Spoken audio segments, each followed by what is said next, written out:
The next move for the Buffalo Bills is absolutely critical. Bills Mafia, the news hit hard yesterday afternoon that Dwayne Carter, our third round pick from last year in 2024, who was a good rotational piece, who helped us out, he tore his Achilles, which means that he is going to be out for the entirety of the 2025 season, which gives us pause and makes us have to reevaluate our depth on our defensive line. And that's what we're going to be talking about today. But again, this guy wasn't some bottom of the barrel roster story, camp body. This was a guy who was going to play very meaningful snaps with Ed Oliver and Daquan Jones.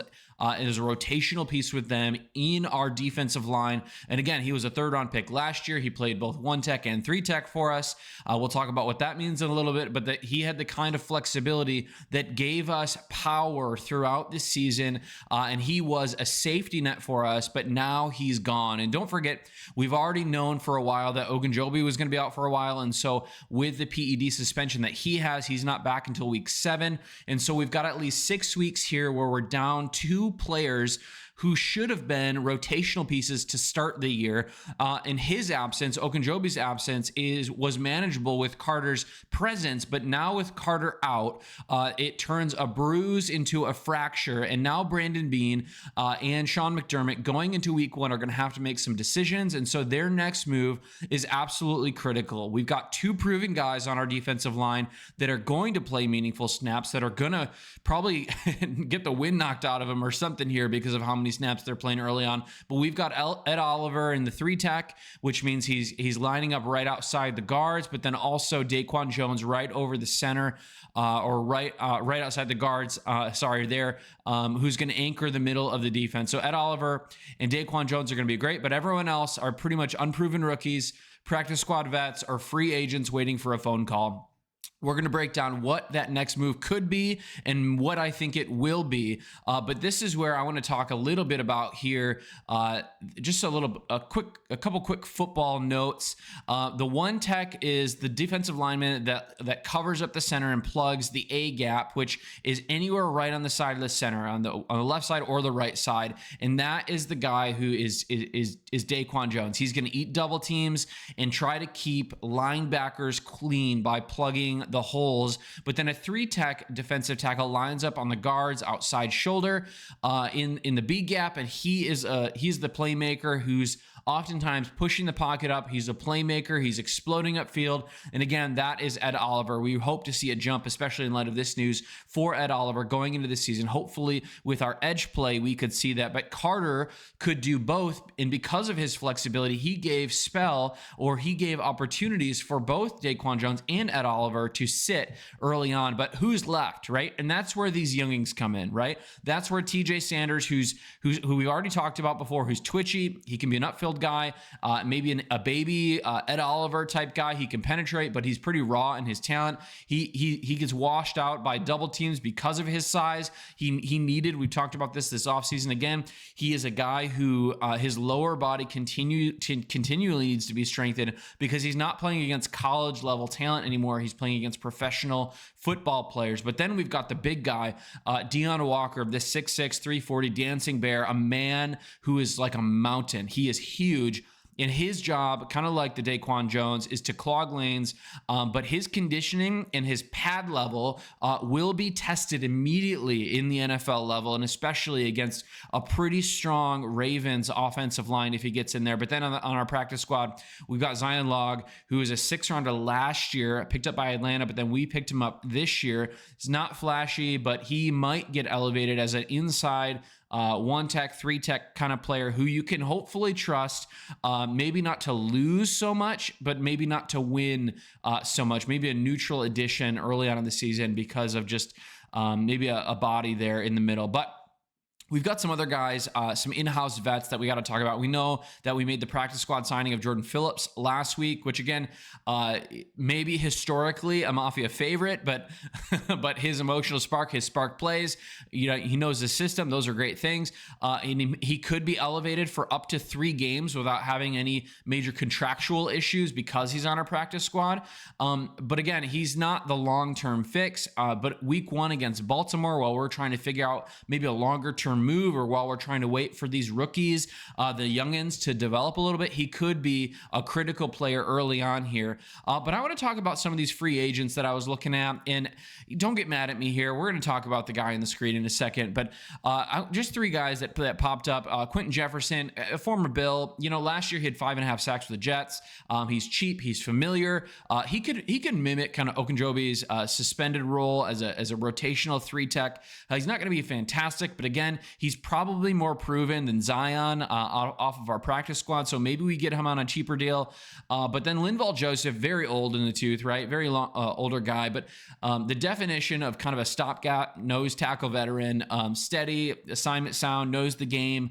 Hopefully could help the rookies out maybe a little bit, but he's not going to make highlights. He's just not. But he could be a couple week rental piece until the suspensions run their course, which is ultimately all you'd really want from a guy like that. But then the last one, maybe the big swing, the Pro Bowl talent, disruptive, can play 1-tech or 3-tech and actually do it pretty well. But price, health, and I would emphasize this piece, character, are a major question mark. He just got released from the Raiders recently. We know he was previously on the Dolphins. He's kind of a weird dude. I don't really know what's going on with him. But if Brandon Beane wants to make a Lombardi push, and he's willing to sacrifice maybe a level of camaraderie, or he's willing to bring a man of questionable character in here, which I think is with all the reports that we've seen out of him recently, then maybe Wilkins could be the swing for the fences type of play. I'm not a big fan of it. I'm not a big fan of guys with character question marks, just broadly.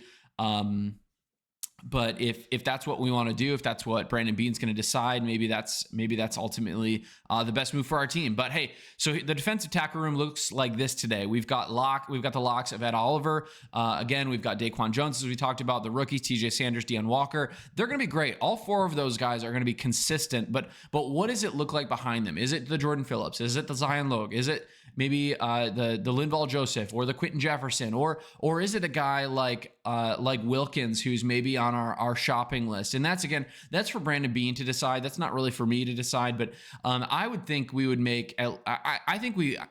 This is my opinion. I think we're going to get Jordan Phillips up from the practice squad. I think that's the most tenable move. Maybe we sign a guy beyond him. I don't know. We're gonna have to watch that. But again, here's the real question: what do you do then with this group, with a guy like Dwayne Carter, who is going to be a heavy rotational piece in this season? I think you move more. You have more movement up front. Expect Bobby Babich, I think, to call a few more slants and stunts. To keep the rookies from sitting against double teams consistently. If the rookies get doubled, especially a guy like TJ Sanders, who's not as strong in his base, he's going to get destroyed, and they're going to open up running lanes very quickly. The offenses are against him. But again, you really just want short burst snaps for these rookies. Sanders and Walker don't need 40, 50 snaps a game. They need 10, 15, 20, 25 disciplined reps where they can get square. They can specifically, do some stunts, hold their ground, and get out. And again, just protect Ed Oliver's health. I think that's the thing that we really want to see early on in the season is are we creating a space that Ed Oliver could succeed pretty well? We don't want to burn him out in September because we really need him to play significant snaps down the stretch. But week 1 against the Ravens were averaging 160 rushing yards last year, and we've got Derrick Henry and Lamar Jackson on the docket, right? They're going to add stress to our defensive line and our linebackers and our edges, play in and play out. So we want to keep the middle solid. We want to probably bring up a guy like Jordan Phillips to hopefully give a little bit more consistency in that space. Even though he's a little bit older, he can probably plug the one or the three tech gaps, right? The A or the B gaps, right? Don't fall. We don't want our rookies get in positions where they're falling for ball fakes. Where they're losing to Lamar Jackson's speed. That's just not going to be good. It's not going to be good tape. It's not going to bring morale to our teams. But we really want to push the pocket and try to win on first down. If we can get those 2nd and 8, 2nd and 7, 2nd and 9s, we can get our defensive linemen and our edges start hunting. And that's ultimately where I think we're going to see success against the Ravens. But I think the best case again, in this situation, is that Sanders and Walker survive September and they get valuable reps. And then we get Hoyt and Ogunjobi returning in week 7, not as a savior, but as I think a bonus who's going to give us more consistency or rep consistency. But by September, what we really want to see is Sanders and Walker ready to make a more significant impact while not sustaining injuries and while not sustaining, just getting, morale dips when just getting burned by some of these offenses. But a bridge move, again, Jefferson or Joseph. I think Jordan Phillips is probably the move here to bring him up from the practice squad to steady the ship midseason. Again, we don't want to overpay on any of these guys. Our cap's already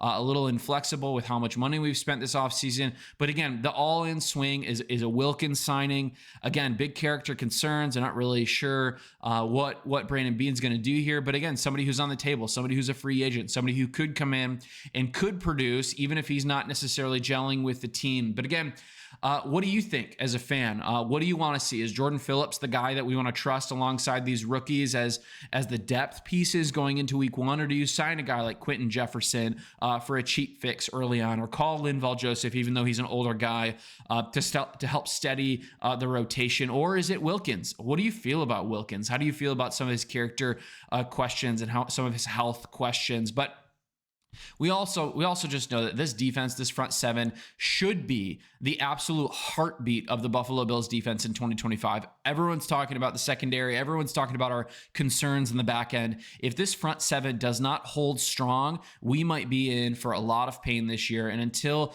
Hoyt and until Ogunjobi comes back, we have some massive holes and some massive gaps. Again, this isn't a question of just who we're losing. This is a question also of who is stepping up and what corresponding move is Brandon Beane going to make going into this season. And so the Buffalo Bills do have a critical decision to make. And I'm wondering, again, what do you think? Put the comment below. But hey, this is Crack the Table. All Bills, no breaks. I'm Colin.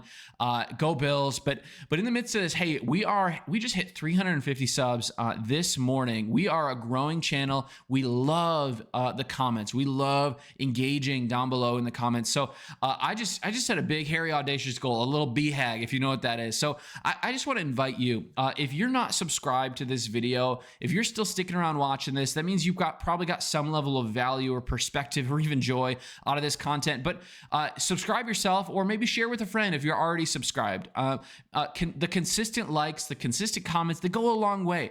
I'm just a new fan-driven channel that's trying to build a community of really engaging, fact-driven, and hopefully just a lot of fun along the way. But the algorithm really, really likes when people hit subscribe, and even comment. And so if that's you, if you haven't done any of those yet, or if you're not, maybe you're just checking out, watching the video on your TV or something, grab your phone out, go to the video, and just make a comment, make a like, hit subscribe again if you haven't. But if you think that you want to help me out, I want to try to hit 600 goals before 600 subs before kickoff. That's my goal. That's my big, hairy, audacious goal.